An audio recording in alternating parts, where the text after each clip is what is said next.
ध्यान दीजिए।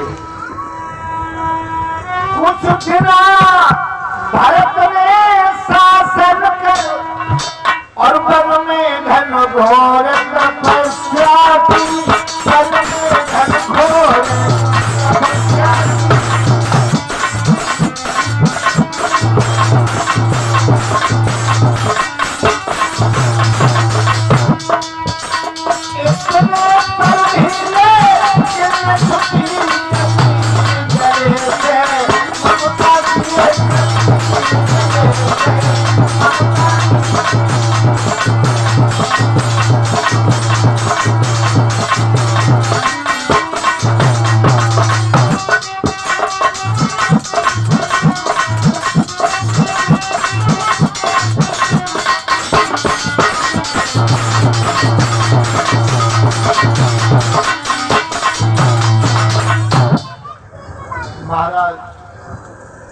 भारत ने संन्यास लेकर के हरिद्वार में तप किया।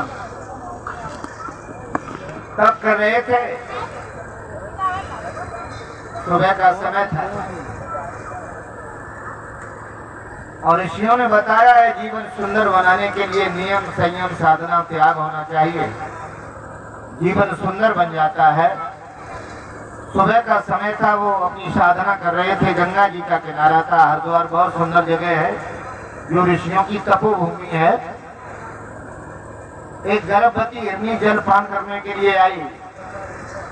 भरत गंगा जी के किनारे पर पद्म आसन लगा करके ईश्वर चिंतन कर रहे थे। वो उनकी साधना चल रही थी और एक हिरनी गर्भवती गंगा जी का यानी गंगा जल का पान कर रही थी और शेर पिछाई पर लगा हुआ था। उस हिरनी के शेर पिछाई पर लगा हुआ था। अब शेर की शक्ति को तो आप जानते हो, जंगल का राजा है, ताकतवर होता है। तो वो पिछाई पर लग गया, लेकिन उसने आवाज लगाई और जब शेर ने अपनी आवाज लगाई है तो वो हिरनी भयभीत हो गई। उस समय गंगा जल का पान कर रही थी।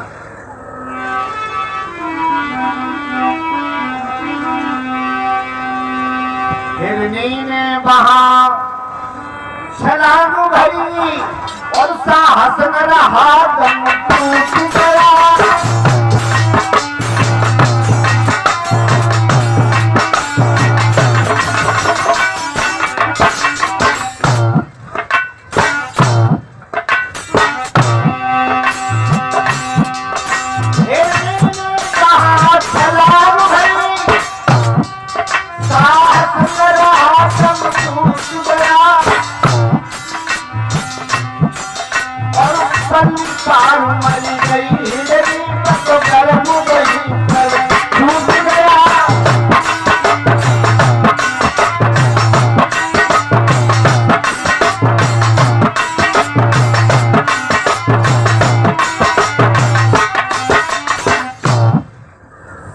आवाज लगाई। गर्भवती हिरनी शेर की आवाज सुनकर के भयभीत हो गई और गंगा जी में कूद गई। और जब गंगा जी में कूद गई तो बच्चा उसके उदर में था। शरीर ने काम नहीं दिया, वो हिरनी खत्म हो गई, बच्चे का जन्म हो गया। वो बच्चा गंगा जी की धार में बहने लगा, हिरनी समाप्त हो गई। महाराज भरत तप कर रहे थे और महाराज भरत ने जब आंखें खोल करके देखा तो हिरनी का बच्चा गंगा जी की धार में बह रहा है। तो महाराज भरत जी ने जाकर के उस बच्चे को निकाल लिया। जीव की रक्षा करना परम धर्म बताया गया है। वो तो संत महात्मा थे, लेकिन ये कानून आपके ऊपर भी लागू है। लेकिन मैंने देखा है संसार में तरह तरह के लोग हैं, अच्छा भोजन नहीं कर सकते, अच्छी सब्जी नहीं खा सकते, अच्छी दाल नहीं खा सकते। वो सुबह सुबह उठा करके बंसी और किसी तालाब में लगा देते हैं। जबकि जीव हत्या करना ये सबसे बड़ा पाप है, इससे बड़ा कोई पाप नहीं होता। जो जीव को परमात्मा ने जन्म दिया है उसकी तुम हत्या कर रहे हो, इससे बड़ा पाप क्या हो सकता है। जीव की रक्षा करना मनुष्य के लिए सबसे बड़ा धर्म भी बताया है शास्त्रों में कि जीव की तुम्हें रक्षा करना चाहिए। तुम मनुष्य हो, वो जीव हैं और ईश्वर ने पैदा किया है, तुम जीव हत्या कर रहे हो। श्रोताओ, महात्मा जी ने बच्चे को निकाल लिया, पालन पोषण करने लगे। सुबह शाम स्नान कराते हैं, दुग्धपान कराते हैं, अपने आसन पर लेटाते हैं। धीरे धीरे धीरे धीरे हिरण का बच्चा बड़ा हो गया, प्रेम हो गया, आसक्ति हो गई। और संसार में सबसे बड़ा अगर कष्ट है तो आसक्ति का है। हम जितने लोग कथा सुन रहे हैं, मैं पूछना चाहता हूँ, अगर किसी से किसी का मोह नहीं है, किसी पे कोई आसक्त नहीं है, किसी प्रकार का कोई दुख नहीं है, कहीं भी चले जाओ, देश में रहो, विदेश में चले जाओ, अगर मोह नहीं है, आसक्त नहीं हो, कोई कष्ट नहीं है। लेकिन आसक्ति है, मोह है। मेरा बाप है, मेरी माँ है, मेरी बहन है, मेरा भाई है, मेरा परिवार है, ये आसक्ति है, यही दुखदाई है। और जिसके पास आसक्ति नहीं, मोह नहीं, तुलसीदास ने चौपाई में बताया है,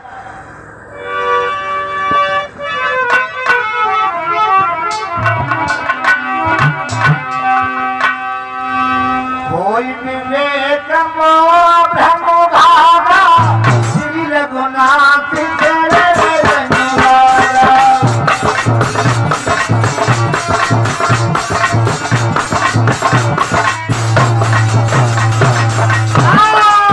कोई विवेक मोह भ्रम भागा, श्री रघुनाथ चरण वाला।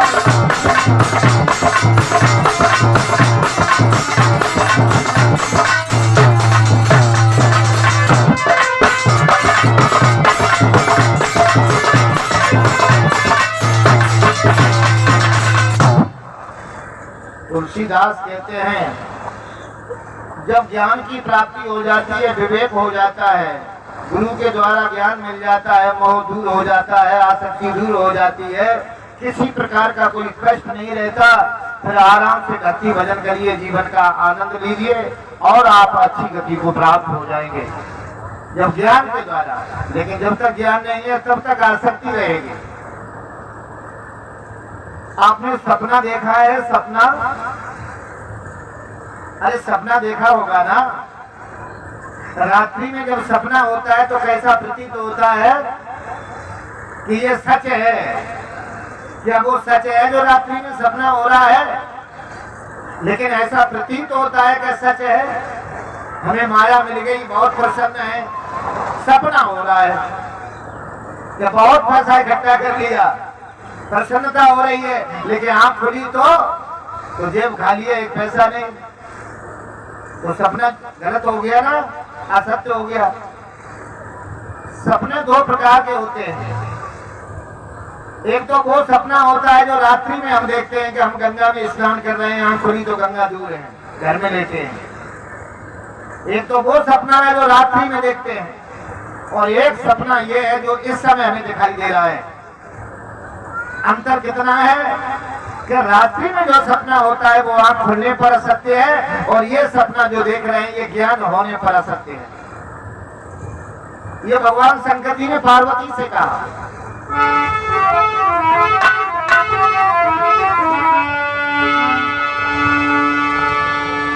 शंकर जी ने कहा, पार्वती अच्छी तरीका से सुन लो। जब पार्वती जी ने अपनी जिज्ञासा प्रकट की, प्रश्न किया और ये कहा, भोले बाबा मैं एक बात जानना चाहती हूँ, मुझे एक बात बताओ कि तुम जो आंखें बंद करके बैठ जाते हो तो आंखें बंद करके तुम्हें क्या प्राप्त होता है? तो शंकर जी हंसने लगे और कहने लगे, पार्वती जी बहुत सुंदर, तुमने आज बहुत अच्छा प्रश्न किया कि मैं आंखें बंद कर लेता हूँ और बहुत दिनों के बाद आंखें खोलता हूँ, तुम्हें क्या मिलता है? तो जो मुझे मिलता है वो तुम्हें बता दूं। शंकर जी ने कहा,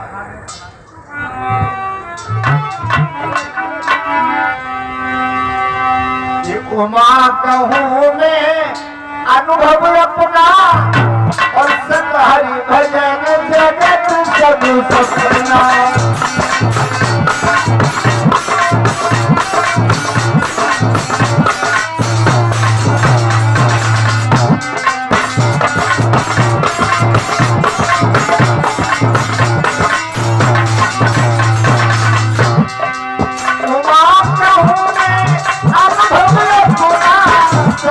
भजन जगत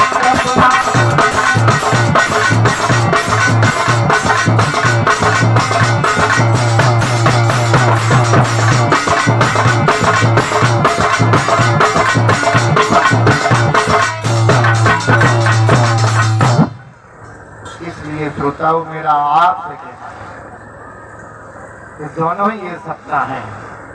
जब तक आप अपने जीवन में सत्कर्म नहीं करेंगे, समाज सेवा नहीं करेंगे, देश की सेवा नहीं करेंगे, ईश्वर का चिंतन नहीं करेंगे, तो ये संसार एक सपना है। इसलिए गोविंद गोपाल गाते चलो, आगे का साधन बनाते चलो, घर का भी काम करते चलो, नाम प्रभु का जपते चलो, कुछ मुक्ति का मार्ग बनाते चलो। आत्म शांति के लिए भी मनुष्य को कुछ करना चाहिए। धन तो इकट्ठा करना बात अलग है, धन से भौतिक सुख मिल सकता है, लेकिन आत्म सुख नहीं मिल सकता। आत्म सुख के लिए आपको ईश्वर की भक्ति करनी पड़ेगी। बोलिए वृंदावन बिहारी लाल की।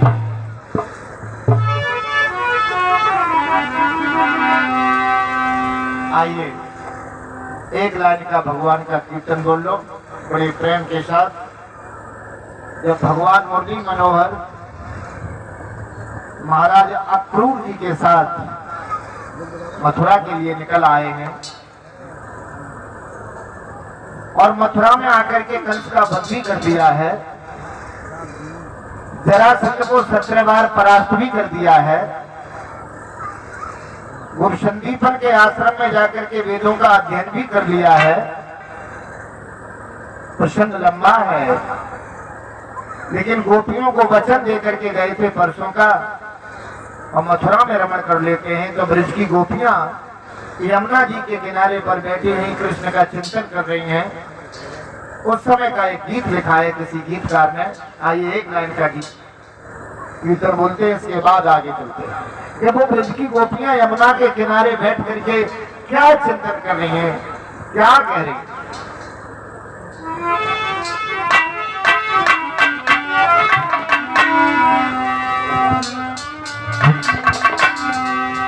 तो सभी लोग एक बार जयकारा लगाइए, बोलिए वृंदावन बिहारी लाल की।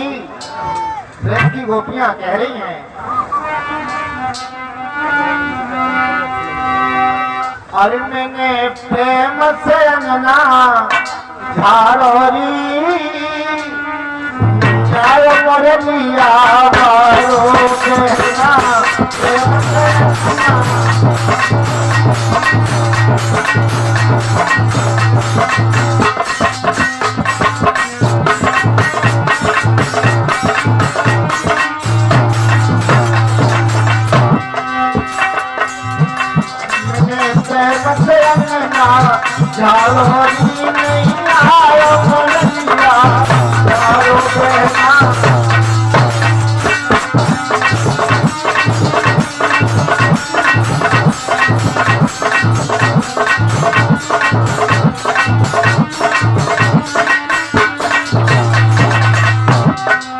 वृंदावन को स्वर्ग बनाया,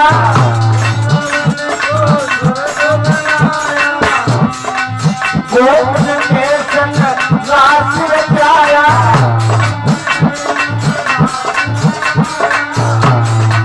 गोपियों ने कहा अरे जैन क्या श्यामन को चला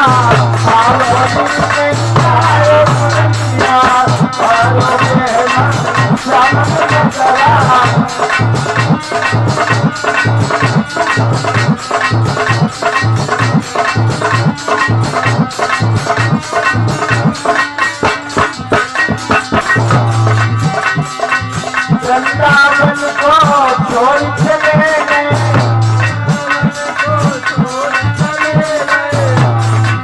नाता सबसे तोड़ चले गए। अरे मैंने अब बनो पुरानी का पार्वती नहीं आयो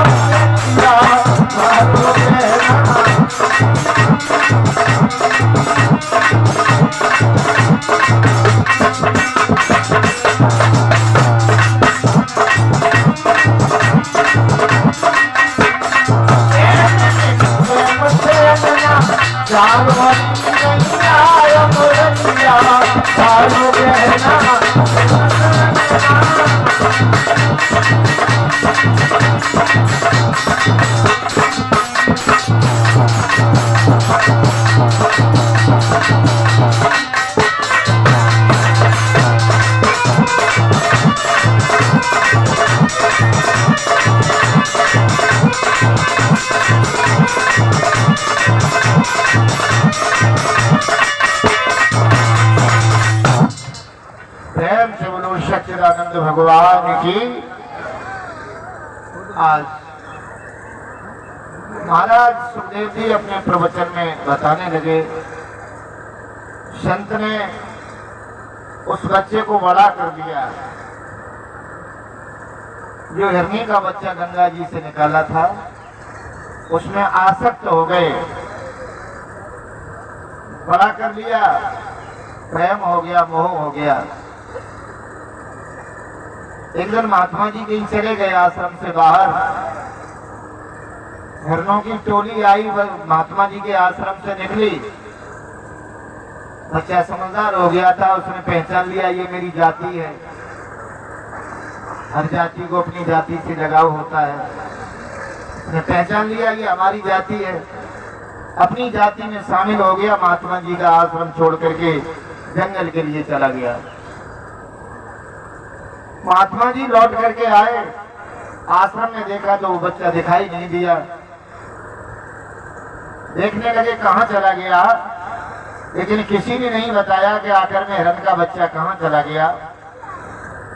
भरत ने लंबा तप किया था, और तपस्या किस लिए की जाती है? मोक्ष के लिए, मुक्ति के लिए। लेकिन वो तपस्या बेकार हो गई। भरत ने तप करने के बाद बच्चे से प्रेम करके अपने शरीर को छोड़ दिया, तो आगे चल करके इन्हें हिरनी का शरीर मिला, हिरण बनना पड़ा। बताइए, तप करने के बाद पशु पक्षी बनना चाहिए, कीट पतंगा बनना चाहिए, तपस्या करने के बाद मोक्ष होना चाहिए, लेकिन हिरण का शरीर मिल गया। अब जब हिरण का शरीर मिल गया तो भक्ति भजन तो कर नहीं सकते, तपस्या तो कर नहीं सकते, समाज की सेवा, देश की सेवा तो कर नहीं सकते। अब तो जंगल में घूमते रहो तो कभी झाड़ियों में फंस जाते हैं, कभी नदी में गिर जाते हैं, बड़ी दिक्कत है सामने, क्योंकि हिरण बन गए। अंतिम मता स्वगता गीता में कहा है। लेकिन सुखदेव जी ने परीक्षित को यह भी बता दिया कि उससे भी छुटकारा हो गया, और उससे छुटकारा होने के बाद में फिर मानव का शरीर मिल गया ब्राह्मण परिवार में। और जो ब्राह्मण परिवार में इन्हें मानव का शरीर मिल गया तो इन्हें याद था कि मैं पहले एक राजा था, मैंने तप किया था, एक हिरण के बच्चे को गंगा जी से निकाला था, वो पूर्व जन्म की बात याद थी। तो अब ये किसी से प्रेम नहीं करते, किसी से मोह नहीं है, तो लोग इन्हें मूर्ख बताने लगे कि ये मूर्ख है। और श्रोताओं, एक ध्यान रखना, जय श्री राम। मैंने कल बताया था, आप लोग बड़े प्रेम से सुन रहे थे, ज्ञानी की पहचान हर व्यक्ति नहीं कर सकता। ज्ञानी की पहचान वही कर सकता है जो वास्तव में ज्ञानी है, वही जान सकता है। कल मैंने एक शायरी के माध्यम से बताया भी था कि ज्ञानी से ज्ञानी मिले चले ज्ञान की बात, और गधा से गधा मिले चले दो लत्तूलात। हंसे नहीं तो फंसे नहीं, पीछे कोई पड़ा रहे, और खाए नहीं कोई व्यक्ति मरे नहीं, जहर हथेली पे धरा रहे। तो ज्ञानी की पहचान तुलसीदास ने बता भी दिया है कि ज्ञान मान जहाँ एकऊ नाही, और देखे ब्रह्म रूप सब माई। तुलसीदास ने भी स्पष्टीकरण कर दिया है कि जो ज्ञानी व्यक्ति होता है उसे अपने ज्ञान का घमंड नहीं होता कि मैं ज्ञानी हूँ, और वो सबको ब्रह्म रूप देखता है, सबका सम्मान करता है, उसके अंदर भेदभाव नहीं होता, वो ज्ञानी कहलाता है। तुलसीदास ने लिखा है।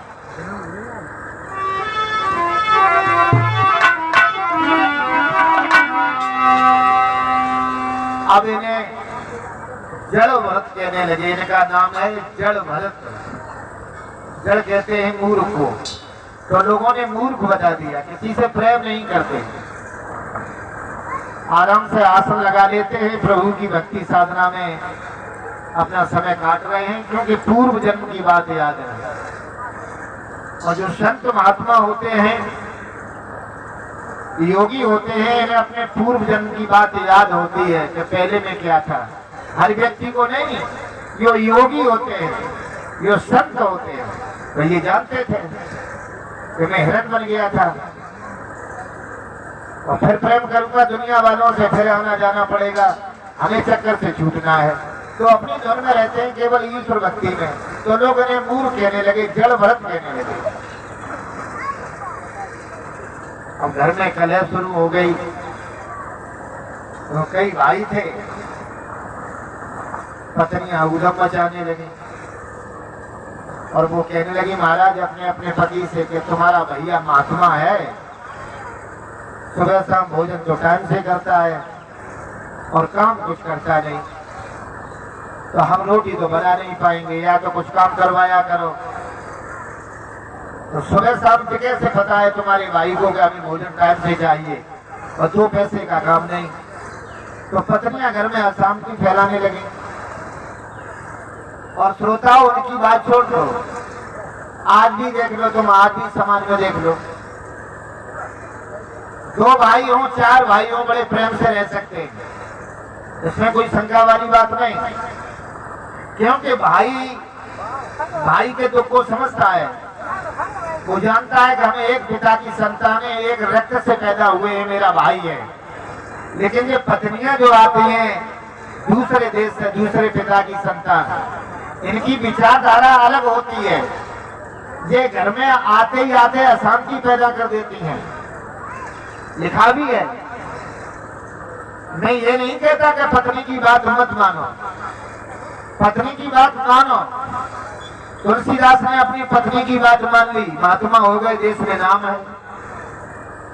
सुदामा जी ने भगवान से छल किया और सुदामा जी ने धर्म पत्नी की बात मान ली, दोबारा फिर चले गए द्वारका, जीवन में आनंद आ गया। पत्नी की अच्छी बात मानो, लेकिन पत्नी गलत कह रही है, गलत बात नहीं मानना चाहिए।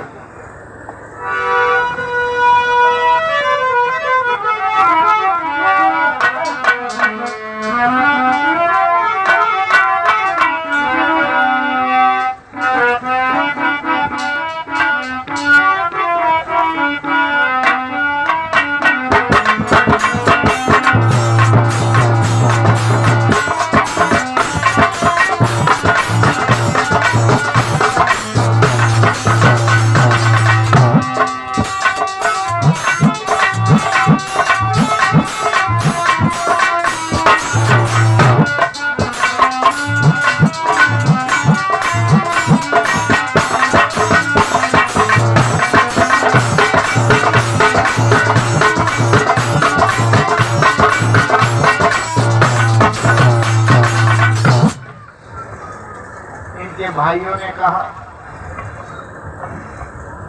भैया आप घर में थोड़ी अशांति हो रही है, पत्नियां उधम कर रही हैं, तुम कुछ काम कर सकते हो? जड़ व्रत कहने लगे, बताइए। कहा ज्यादा काम नहीं लेंगे गृहस्थी का, परमात्मा को बुरा लगेगा, सन्यासी हो तो। लेकिन पत्नियों को संतुष्ट करने के लिए भाइयों ने कहा अपने जड़ भरत भैया से, कमंडल ले लो, आसन उठा लो, झोंपड़ी पड़ी है, इंजन का साधन है, कोई दिक्कत भी नहीं होगी। अपना भक्ति भजन साधना करते रहना और खेत में केवल एक दृष्टि रखना कि कोई चिड़िया ना आए, कोई जानवर ना आए। पत्नियां संतुष्ट हो जाएंगी कि चलो इतना तो कार्य करने लगे, तो घर में कलह नहीं होगी। चलो अर्थ कहने लगे, इतना नहीं कार्य नहीं कर सकते हो? अपना कमंडल ले लिया, आसन उठा लिया, खेत पे पहुंचे, देखा खेत में चिड़िया आ रही हैं, जानवर भी आ रहे हैं, अपना पेट भर रहे हैं। और ये सब परमात्मा के जीव हैं, परमात्मा की सृष्टि है, परमात्मा ने पैदा किए हैं। जो जीव हमारे अंदर है वो इनके अंदर है। तो जब मैं भोजन कर लेता हूँ तो मुझे पानी की आवश्यकता पड़ती है, तो ये भी जीव है, इन्हें भी जल की आवश्यकता है। अब साधन खेत में है ही, तो वह इंजन लगा हुआ था, इसमें पानी और भर दिया खेत में और कहा कि आराम से पेट भर लो, ये पानी का साधन कर दिया, आराम से पानी पी करके संतुष्ट करिए। आवाज लगा रहे हैं।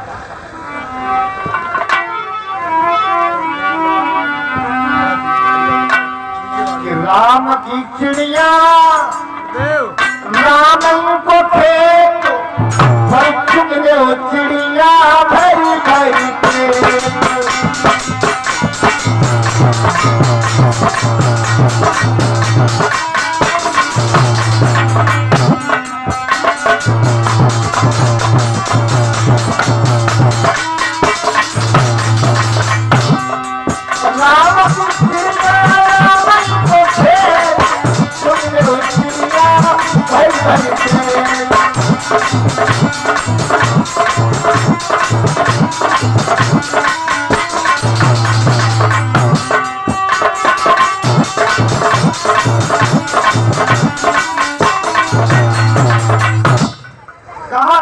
सब एक समान है।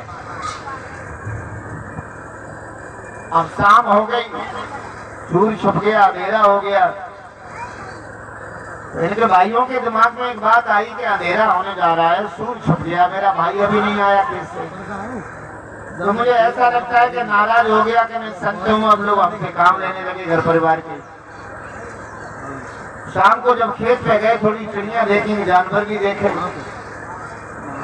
थोड़ी गुस्सा आ गई। कहा कुछ भी नहीं, थोड़ा क्रोध आ गया। हंस के कहा कि अब हम समझ गए, अब ढोंगपन करने लगे तुम, क्योंकि तुम समझ गए ना कि गृहस्थी का काम लेने लगे और तुमने अब ढोंगपन फैला दिया अपना कि अब तक कुछ कारण लिया जाए। तो भाइयों ने कहा कार्य हम नहीं लेंगे, लेकिन पत्नियां उद्यम कर रही हैं, उन्हें संतुष्ट करने के लिए कोई कष्ट भी नहीं दिया है तुम्हें। तो बड़े प्रेम से ले आए। दूसरे दिन ड्यूटी बदल दी, कहा उस खेत पे बन जाइए, हमारे साथ चलिए। तो मक्का का खेत था, कहा खुरपिया उठाइए और हमारे साथ चलिए, अकेले भेज देंगे नुकसान कर दोगे, और ढोंगपन तो कर ही रहे हो तुम। अपने साथ ले गए मक्का के खेत में। 3-4 भाई थे, इनके अंदर भेदभाव था कि ये मक्का है, अन्न है, जिनकी साधना, ये घास है। अब इनके दिमाग में भेदभाव था ही नहीं, घास और मक्का समान मानते थे। तो इनके भाई घास निकालते जा रहे थे, मक्का का पेड़ छोड़ते जा रहे थे कि वो अन्न है, उससे जीव की साधना चलेगी। ये पीछे तक रुपया चला रहे थे, तो इनकी मक्का फका सब इकट्ठी चल रही थी। तो भाई बहुत तो आगे निकल गए, जब पीछे देखा कि भैया पीछे रह गया, पेड़ भी कट रहे हैं मक्का के, नुकसान हो गया, गुस्सा आ गई। और कहा कल भी नुकसान कर दिया और आज भी नुकसान कर दिया। तो देखिए अब हम समझ गए, अब तुम महात्मा हो। और ये भी कहा कि इतने ही बड़े अगर महात्मा हो, इतने बड़े सन्यासी हो, तो तुम्हें घर और परिवार में नहीं रुकना चाहिए, तुम्हें किसी नदी के किनारे या जंगल में जाकर के तप करना चाहिए। और भी 2-4 शब्द कहे क्रोध में आकर के। उसी समय श्रोता हो, ये जड़ भरत अपने भाइयों का त्याग करके, परिवार का त्याग करके जंगल के लिए चले गए और जंगल में जाकर के लंबी तपस्या की। और लंबी तपस्या करने के बाद में एक राजा को ज्ञान दे करके मुक्त किया, जिसका नाम था रघुवर, जो सौगीर देश का राजा था। उसको ज्ञान दिया, उसको मुक्त किया और तपस्या करने के बाद स्वयं मुक्त हो गए। बोलिए वृंदावन बिहारी लाल की। इसलिए